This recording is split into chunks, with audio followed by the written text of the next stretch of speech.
Chers frères et sœurs de Maurice, de Rodrigue, la Galéga, nous voilà confinés pour encore 15 jours supplémentaires. Pour comprendre qu'il est difficile pour tout le monde. Ça te dérange beaucoup de bonne l'habitude. Nous sentons, beaucoup de monde sentit serré, comme autres, à case près, les uns avec les autres.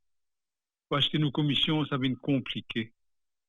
Et quand on a une mortalité dans la famille, ça devient bien difficile. Je pense à ce du monde là.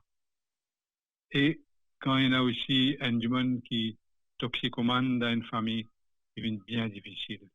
Pour comprendre cette difficulté-là, il me prier pour eux, mais en même temps, il me besoin dire eux que ce confinement-là est très, très important pour nos populations.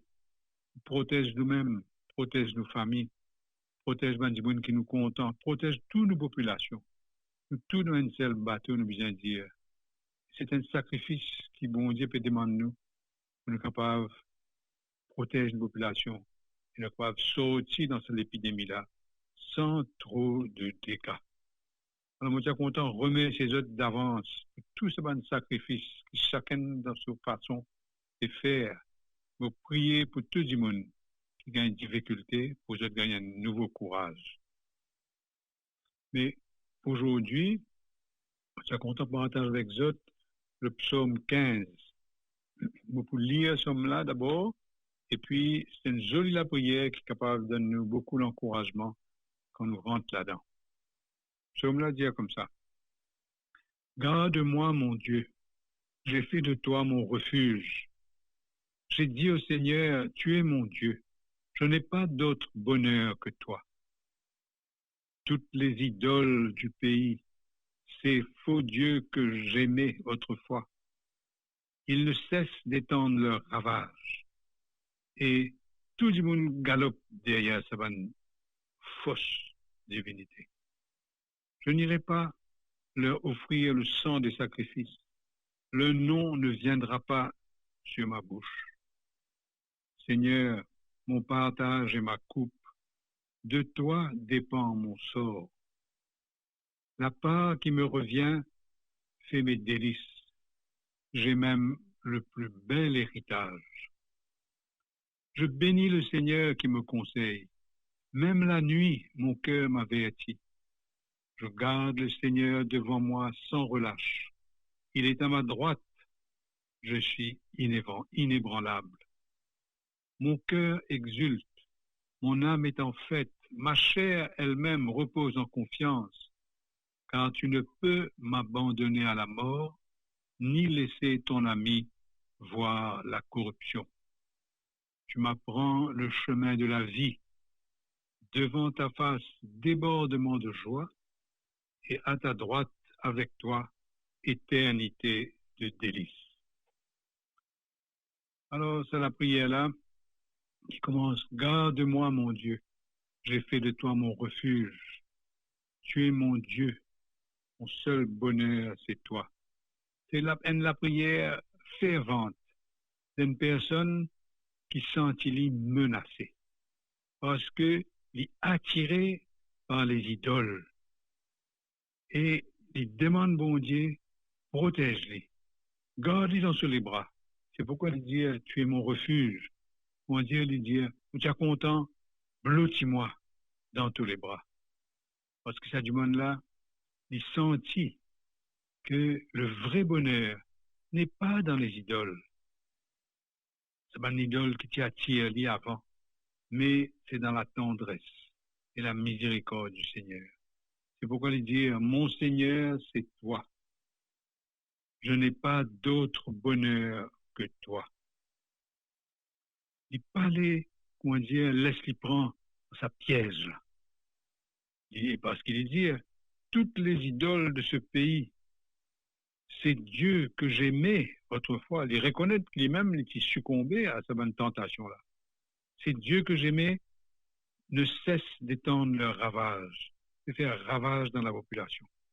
Et beaucoup de monde peut galoper derrière ça. Qui c'est bonne idole qu'il peut mentionner là? Pas juste une fausse divinité, c'est pas ça les idoles, le profond. L'idole, c'est, comment dire, une petite chose qui vient, comment dire, indispensable pour moi. On n'est plus capable sans passer ça. Par exemple, euh, l'argent. Nous qui comptons l'argent. Bien sûr, nous besoin de l'argent, nous besoin de gagner nous la vie, nous besoin de mettre l'argent de côté pour nous mettre nos familles en sécurité. Bien sûr, nous besoin de servir l'argent. Mais l'étant, nous sacrifier moi la vie de famille, rien que pour gagner plus d'argent, plus d'argent. L'étant, nous sacrifier moi la santé. Et surtout, l'étant, nous renonce à mon bonne valeur, à mon renonce à mon honnêteté, au crash du monde, juste pour gagner plus d'argent, alors c'est là, on vient un esclave. Comment ça, auteur français là, tu dis autrefois, il dit comme ça, il faut manger pour vivre, mais il ne faut pas vivre pour manger. C'est qu'à dire pareil, il faut de l'argent pour vivre, mais ne pas capable de vivre rien qui pour ramasser l'argent. Et là, comment Jésus dit dans l'évangile, bien choisir entre Dieu et l'argent. Et l'autre idole, c'est la consommation. Là encore, bien sûr, nous besoin faire nos shopping, bien sûr, nous besoin acheter nos nourritures, nos bonnes meubles, nos bonnes articles, nos bonnes vêtements. Bien sûr, c'est pas ça qui est l'idole.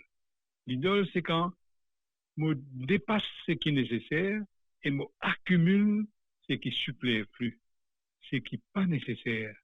On besoin à tout prix dernier marque, on besoin à tout prix dernier portable, on besoin à tout prix un article plus, une télévision plus grande que les autres, etc., etc. Alors, quand ça vient comme ça, la consommation vient, comment dire, un idole. Parce qu'on n'a plus, comment dire, contentement avec ce qui est nécessaire, on regarde ce qui est en plus, on n'a plus capable d'arrêter. Un autre idole encore, c'est le plaisir pour lui-même. Par exemple, la recherche du plaisir sexuel dans la pornographie. La sexualité, c'est une belle chose, une petite chose qui est créée par Dieu pour unir l'homme et la femme, pour exprimer notre amour. Mais quand nous rejoignons ce plaisir, grâce du monde, ne pas respecter personne et devenir une idole. Ou bien le désir de l'alcool. Normal, nous prenons la santé de temps en temps. Mais quand nous n'avons plus capable sans passer l'alcool, devient une idole. Pareil pour la drogue, pareil pour le jeu. Comment nous connaissons cette idole-là, comme on peut me dire, il fait ravage. Et malheureusement, beaucoup de monde galope derrière cette idole-là. Enfin, notre idole encore, nous avons pensé, c'est quand nous gagnons le pouvoir. Bien sûr, le pouvoir est quelque chose de bien quand nous servions pour mettre nous au service des autres. Mais quand nous au pouvoir et nous servir pour nos propres avantages, devient un idole. Ça veut dire nous rendre le pouvoir pour nous-mêmes, pas pour mettre nous au service des autres. Ça même le psaume dit à nous, ça bonne idole-là, je peux faire ravage. Tout le monde peut galoper derrière ça. Et lui, il dit, mais moi, on n'a plus pour offrir aucun sacrifice de bonne idole-là. On n'a plus pour même mentionner ça. Et qui fait? Qui fait? Il renonce à ce bonne idole-là. Parce qu'il finit de découvrir quelque chose. Il dit comme ça. Seigneur, tu es mon partage et ma coupe. Ça veut dire, c'est toi mon bonheur. La part, comment dire, tu viens de mon héritage. La part qui me revient, c'est mes délices. Moi-même, j'ai le plus bel héritage. Quand il dit à ça, il dit à nous comme ça. Toi, Seigneur, tu es le Dieu de tendresse et de miséricorde. C'est toi qui fais mon vrai bonheur. C'est toi qui me donnes la vraie joie. La joie de me laisser aimer par toi. La joie d'apprendre à aimer et à servir mes frères comme toi et avec toi. Voilà la joie qui rôde grandeur. Voilà la joie qui rôde l'étalage. Voilà la joie qui rôde pouvoir. La joie d'être humble et de servir ses frères et sœurs. C'est ça que Jésus donne nous. Quand, dans le chapitre 15 de Saint Jean, il dit comme ça, comme je vous ai aimé, aimez-vous vous aussi. Il n'y a pas de plus grand amour que de donner sa vie. Et il y a ajouté, je vous dis cela pour que ma joie soit en vous et que votre joie soit parfaite. Nous trouvons ça la joie-là au figure du monde. Quand nous trouvons par exemple un enseignant qui est dévoué pour ses bonnes élèves, quand nous trouvons un nurse, un docteur qui est dévoué pour ses bonnes malades, quand nous trouvons une père de famille, une mère de famille qui donne la peine pour nourrir notre famille, pour amener, pour éduquer ces bonnes enfants-là. Quand nous trouvons un jeune aussi qui donnait pour la mission auprès des jeunes, auprès des enfants. C'est pourquoi ce psaume-là dit comme ça, la part qui me revient, ça veut dire la part d'héritage que vous donne moi, ça même plus bon. Moi, je jamais pas pour l'art ça. Alors, en ce temps de confinement, dans nous la case, même si la situation est difficile, ça apporte beaucoup de contrariétés, c'est là que nous sommes capables d'apprendre une entraide, un service les uns des autres, une solidarité. Et si nous mettons la tête là-dedans, vous trouvez-nous la joie, vous trouvez-nous l'héritage. Le vrai héritage, c'est la joie d'être aimé et d'aimer à notre tour.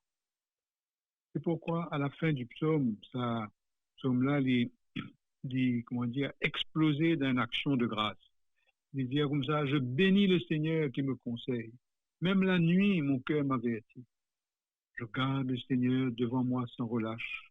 Il est à ma droite pour que je reste inébranlable. Il remercie le Seigneur parce qu'il s'est fait découvrir sa grande joie là.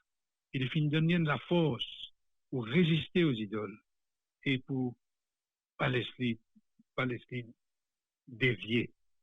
Il reste inébranlable. Après ça, il dit, mon cœur exulte, mon âme est en fête, ma chair elle-même repose en confiance. Même si moi, j'ai mes faiblesses, je suis capable de vivre en sécurité parce qu'il me connaît, qu'il ne dit jamais pas pour laisser moi tomber. Il continue, il dit, tu ne peux m'abandonner à la mort, ni laisser ton ami voir la corruption. Tu m'apprends le chemin de la vie, devant ta face, débordement de joie, à ta droite, éternité de délices. Dans ce psaume-là, c'est un grand passage dans la Bible, ça, parce qu'il là-dedans, il exprime sur la foi dans la résurrection. Il dit, tu fais vers moi comme ça grande la joie d'être aimé par toi et d'aimer à mon tour. Tu ne peux pas m'abandonner à la mort. Tu ne peux pas laisser ton ami voir la corruption. Il dit, tu m'as mis sur un chemin, et ce chemin-là, il n'est pas arrêté avec la mort, ça. Il traverse la mort, et il rentre dans l'éternité, dans la résurrection bienheureuse. Alors, pendant un temps de carême, un carême très spécial dans ce temps de confinement-là, nous sommes capables de demander au Seigneur, écoute ça l'appel qu'il fait à nous là, ou abandonne nos bonnes idoles. Chacun va faire une réflexion. Qui m'a l'idole, moi? Qui quelque chose, comment dire, saisis-moi, pour pas capable s'en passer. Et fais-nous, demande bon Dieu, fais-nous découvrir la fraîcheur, la merveille d'être aimé, de se laisser aimer par lui et de se mettre au service. Bonnes frères et sœurs. Bon courage à vous tous et à bientôt. À demain. Au revoir. Au revoir.